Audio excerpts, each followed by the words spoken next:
It says if you say anything even ironically, that is sarcastically, or you make a joke out of something, even that is going to be defamation. Freedom of speech and expression has been tossed out of the window in this bill.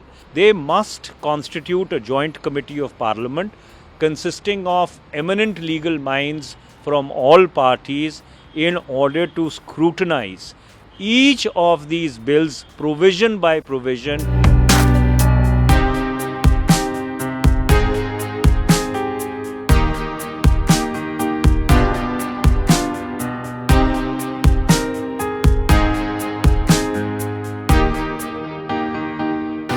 The Indian Penal Code was formulated in 1860. The Indian Evidence Act was formulated in 1882. The Criminal Procedure Code was formulated in 1898, amended in 1904, and then again amended in 1973. Each of the provisions of these three separate parts of criminal code, of the criminal code, have been litigated upon, and they are judgments which have settled the law on each of these provisions.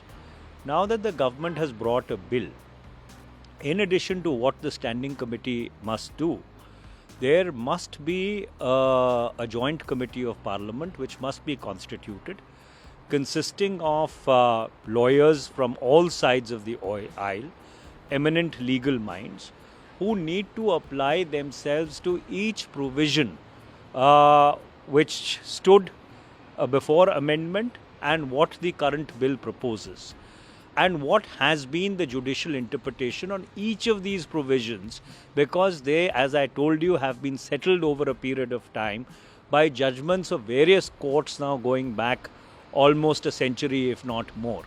So under those circumstances, when you have decided to unsettle the criminal jurisprudence landscape, it needs to be very, very carefully evaluated with a tooth comb. For example, what I saw very perfunctorily in the provision which deals with defamation, it says if you say anything even ironically, that is sarcastically, or you make a joke out of something, even that is going to be defamation.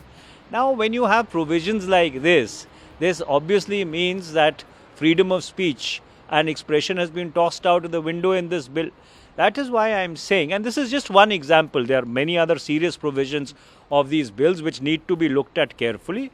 So, my demand would be that the Speaker of the Lok Sabha and the Vice President of India, who is the Chairperson of the Council of States, who is himself a lawyer, they must constitute a joint committee of parliament consisting of eminent legal minds from all parties in order to scrutinize each of these bills provision by provision, juxtaposed against what the provisions were in the previous bill and what are the judicial pronouncements on each of these provisions.